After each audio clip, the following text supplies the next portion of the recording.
पद 13 और 14। फिर वह in English.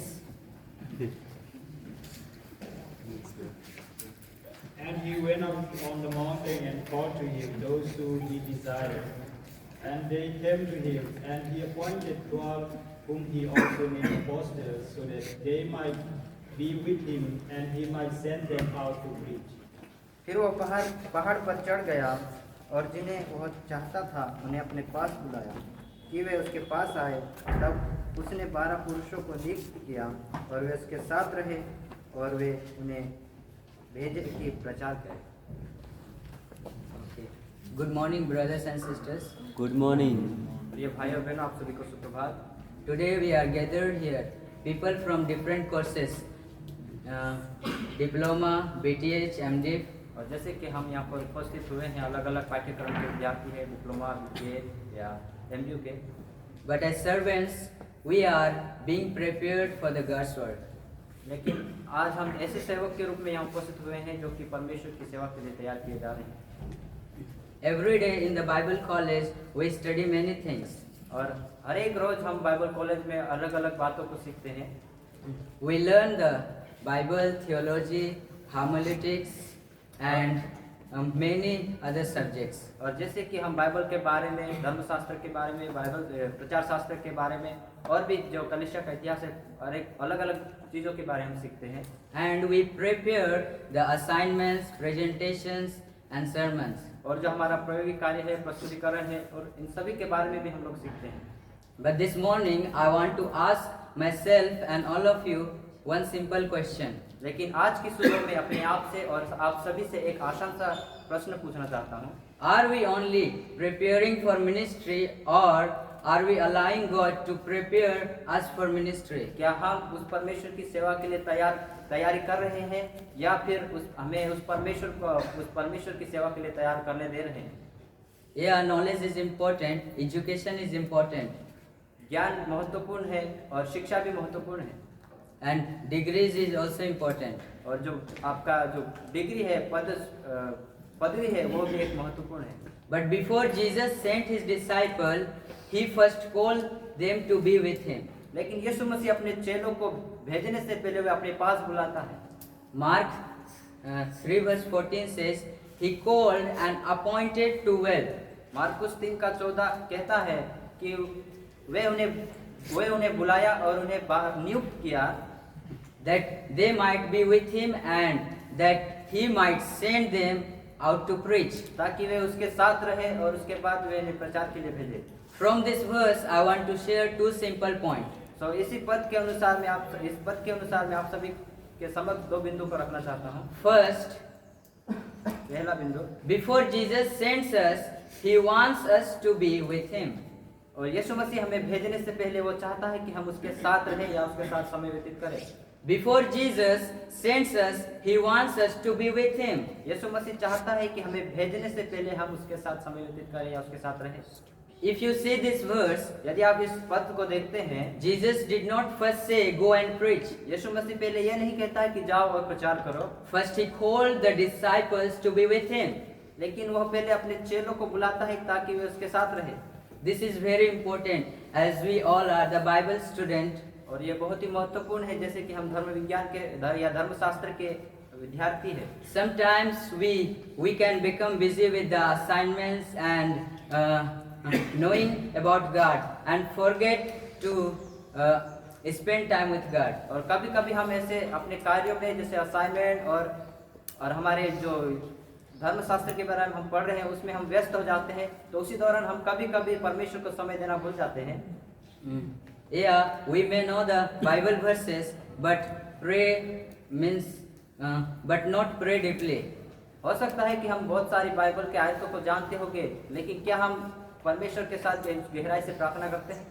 We may prepare the sermons, but not allow God's word to first talk with me. और हम संदेश भी तैयार कर सकते हैं, लेकिन क्या उस वचन को हमें अपने जीवन में उसे कार्य करने दे रहे हैं? Brothers and sisters, प्रिय भाई और बहनों, ministry does not begin with on the pulpit.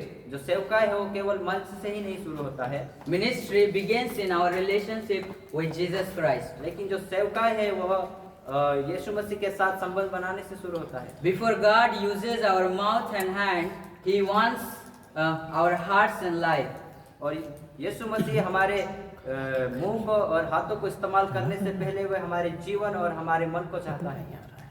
The disciples learned by walking with Jesus, और जो चेले हैं वो यीशु मसीह के साथ चलने के द्वारा उन्होंने सीखा, listening to Jesus, और यीशु मसीह को सुनने के द्वारा, watching to Jesus, यीशु मसीह को देखने के द्वारा, and praying with Jesus. और यीशु मसीह के साथ प्रार्थना करने के द्वारा। And sometimes disciples fail, but they are corrected by Jesus. और कभी कुछ समय वो चेले गिर गए लेकिन यीशु मसीह ने उन्हें सुधारा और उन्हें फिर से खड़ा किया। In the same way, our Bible college is place to gain the information. और उसी प्रकार से जो हमारा बाइबल कॉलेज है वो भी एक ज्ञान प्राप्त करने का जगह हो सकता है, But it should be the place of where we can build our character, prayer life, good relationship with God and humility. लेकिन साथ ही ये जो बाइबल कॉलेज है वो हमारे चरित्र को और प्रार्थना जीवन को और हमें नम्र और प्रेम के बारे में सीखने का भी एक स्थान है।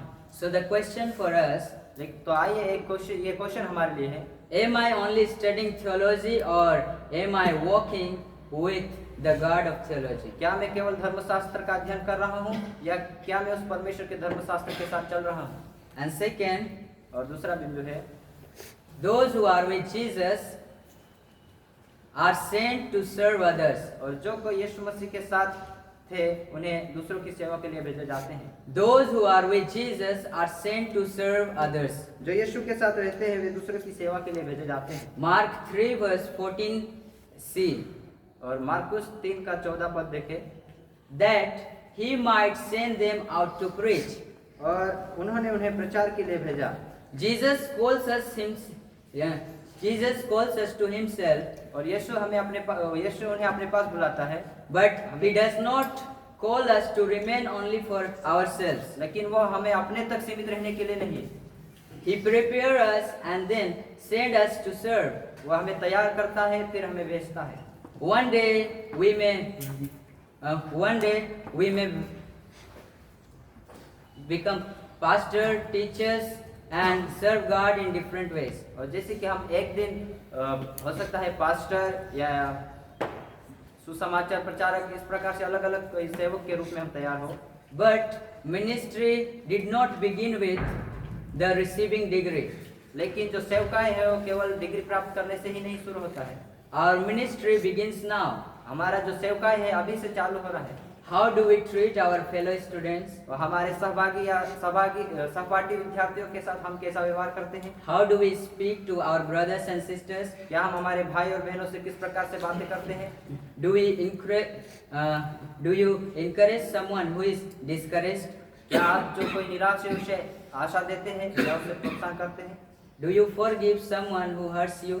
और यदि आपको किसी ने दुख पहुंचाया क्या आपने उन्हें क्षमा किया?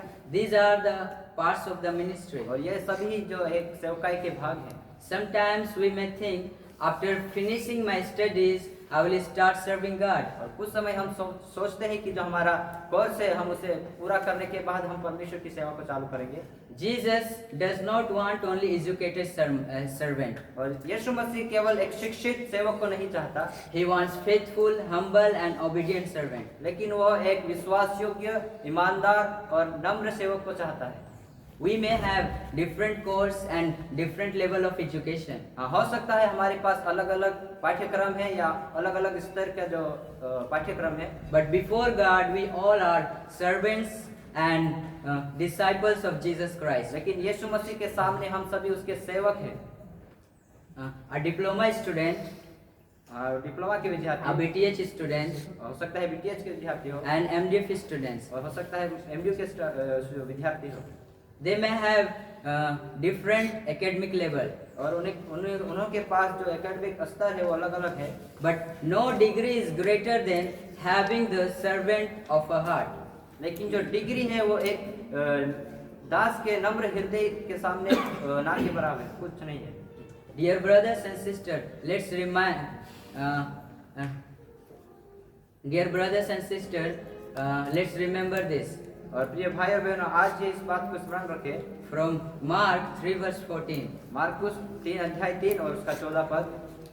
First be with Jesus, पहले यीशु मसीह के साथ रहे then be sent by Jesus. और फिर उसके बाद द्वारा भेजे जाए। Before ministry, build your relationship with God. और मिनिस्ट्री चालू करने से पहले अपना संबंध परमेश्वर के साथ जोड़े। Before preaching, start praying. और प्रचार करने से पहले आप प्रार्थना करें। And before serving others, allow God to work in us. और दूसरों की सेवा करने से पहले उस परमेश्वर को अनुमति दे कि वे आपके जीवन में कार्य करें। And let's not leave this Bible college with only knowledge, और ज्ञान को प्राप्त करके ही इस कॉलेज से ना निकले, but leave this college with a deeper love for God. और लेकिन आप परमेश्वर के गहरे प्रेम को लेकर इस कॉलेज से निकले, With a strong prayer life, एक मजबूत प्रार्थना का जीवन लेके, with a humility in our heart, एक अपने हृदय में एक नम्रता को लेकर, and love for one another, और एक दूसरे के प्रति प्रेम रखकर, and willing to serve others, और एक दूसरे की सेवा के लिए इच्छा रखते हुए, and a life that reflects Christ. और हमारा जो जीवन है यीशु मसीह को प्रकट करने पाए। One day we will complete our diploma, BTH and MD. और हो सकता है एक दिन हमारा जो पाठ्यक्रम है उसे हम समाप्त करें, But our question should not be what degree did I receive. लेकिन आज का हमारा जो क्वेश्चन है वो यह नहीं कि हमने कौन सी डिग्री प्राप्त किया। Our question should be, while I was preparing for ministry, did I allow God to prepare me? लेकिन क्वेश्चन हमारा यह है कि जब हम उस परमेश्वर की सेवा के लिए हमने तैयार किया, क्या आपने उस परमेश्वर को अपने आप को सेवकाई के लिए तैयार करने दिया? So today, let's make a decision. तो आइए आज निर्णय लें। Speak with me, okay? मेरे साथ दोहराए। Lord, do not only educate my mind, but transform my heart. Lord, do not only prepare me for ministry, but prepare me to be a faithful servant of Jesus Christ. Hallelujah. May God bless you all. प्रभु आप सभी को आशीष दे।